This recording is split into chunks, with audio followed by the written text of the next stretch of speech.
Assalamualaikum boys and girls. Welcome to online English learning. This time I want to tell you about simple past tense. So what's the simple past tense? Okay, don't go anywhere. Please stay here. Okay, let's begin with the functions. Look at here. The function of simple past tense is to tell the past action or condition. Fungsi daripada simple past tense adalah untuk mengatakan aksi atau kejadian lalu atau kondisi yang lalu. Seperti apa kejadian yang lalu itu? Contohnya, jika kalian ingin mengatakan kemarin saya pulang ke rumah. Nah, atau kemarin saya pusing. Nah, itu adalah dua contoh yang berhubungan dengan simple past tense. So, bagaimana membuat kedua kalimat tersebut? Untuk membuat kalimat tersebut tidak terlepas dari yang namanya pola simple past tense, or in English we call as the structure or the pattern. Oke, ada dua pola dalam kalimat dalam simple past tense, yaitu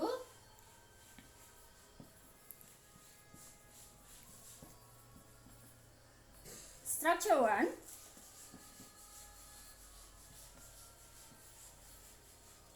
subject plus verb 2. Verb 2, ya. V here lambang daripada verb. Verb 2 adalah verb bentuk kedua, karena kita berbicara tentang masalah simple past tense, maka tidak terlepas dari verb 2, ya.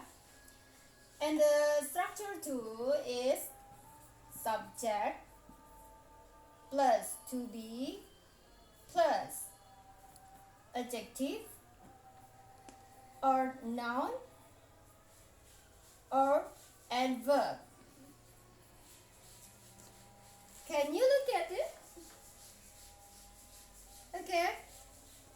Ya. Nah, sekarang bagaimanakah kita membedakan kapan kita menggunakan rumus yang pertama, kapan kita menggunakan rumus yang kedua? Nah, itu tergantung dari jenis kalimat apa yang akan kita katakan, ya. In English, there are two kinds of sentence.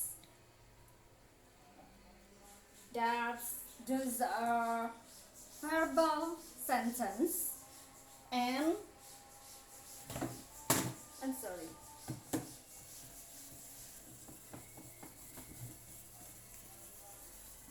Let's clean first, yeah.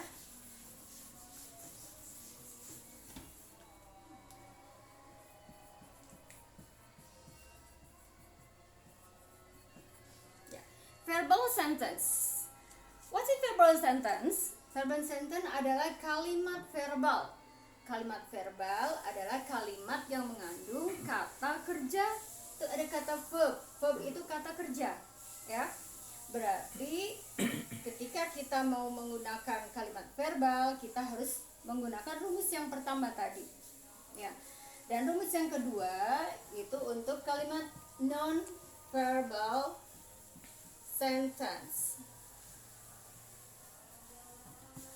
Masih ingatkah contoh yang Ibu berikan tadi? Saya pergi ke rumah atau saya pulang ke rumah. Masuk ke verbal sentence atau non-verbal sentence, anak-anak? Ya, good. Itu adalah masuk ke verbal sentence karena ada kata pergi, ya. Yang contoh kedua, saya kemarin pusing. Nah, itu masuk kemana, anak-anak? That's right, masuk ke non-verbal sentence. Berarti kalian menggunakan rumus yang kedua yang sudah Ibu hapus tadi, ya. Tapi kalian sudah catat kan? Oke. Nah, sekarang Ibu akan menjelaskan kembali lagi ke rumus tadi, ya.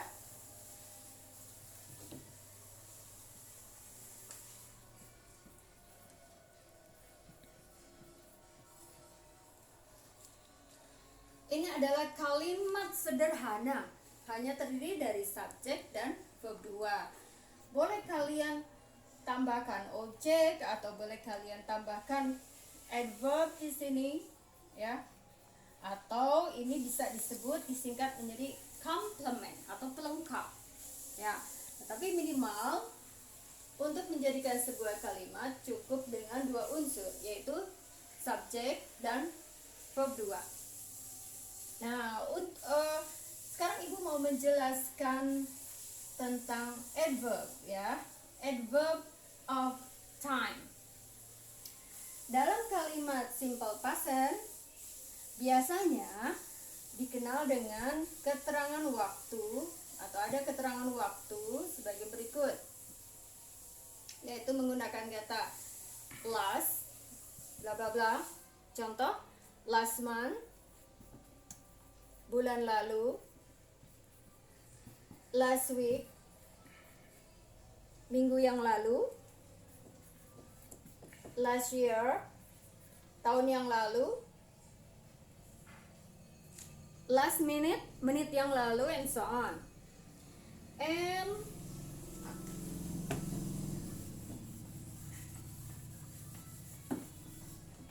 ya, bla bla bla ago. Ago itu artinya yang lalu juga, ya. Period of time-nya ada di depan. For example, a year ago, setahun yang lalu. A month ago, sebulan yang lalu. A week ago, seminggu yang lalu. Or a minute ago, semenit yang lalu. Or, okay, please write down first. Finish? Okay, ya.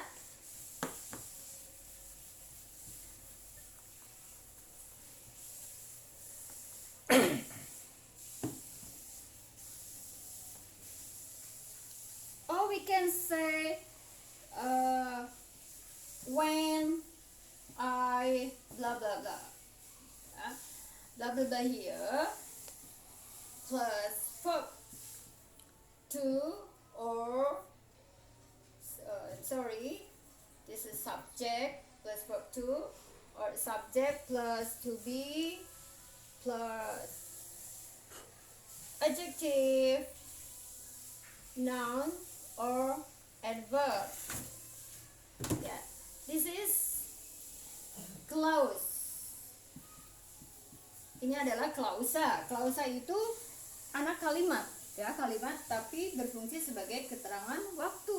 Contoh, when I came here, ya, ketika saya datang ke sini. Or when I was a child, ketika saya masih kecil. Or when I was there, ketika saya berada di sana. Okay. Another adverb of time, like yesterday, kemarin, or the year, yeah. In 1945, in 2002, etc. Okay.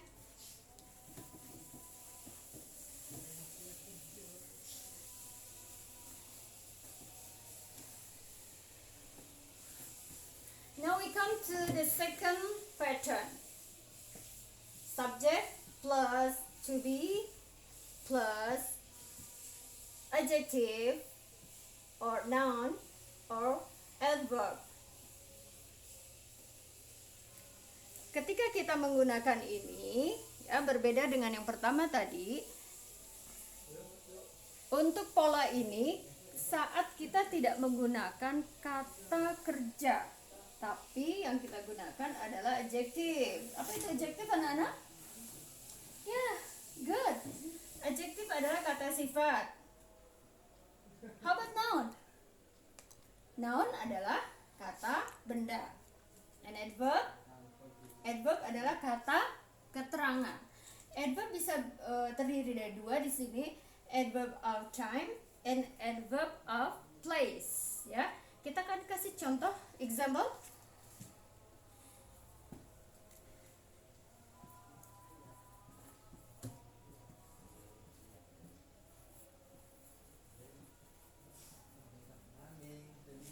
I was dizzy yesterday.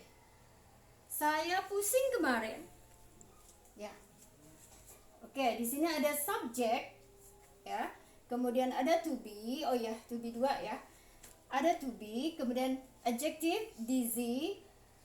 Yesterday. Yesterday itu keterangan waktu ya. Contoh yang kedua.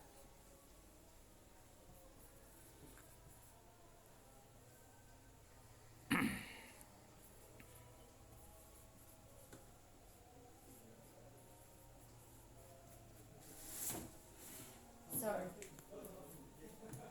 He was here 10 minutes ago. Dia berada di sini 10 menit yang lalu. Nah, berada di sini itu adalah adverb of place ya. Sedangkan 10 menit yang lalu adverb of time. Oke. Di sini he sebagai subject ya. Oke, see, how about with N ya sebagai noun. I was a student of elementary school.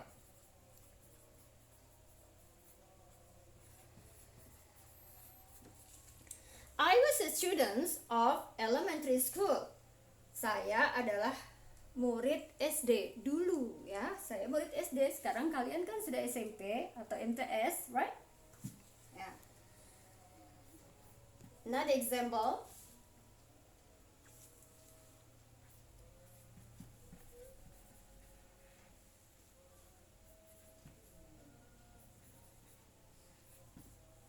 Okay.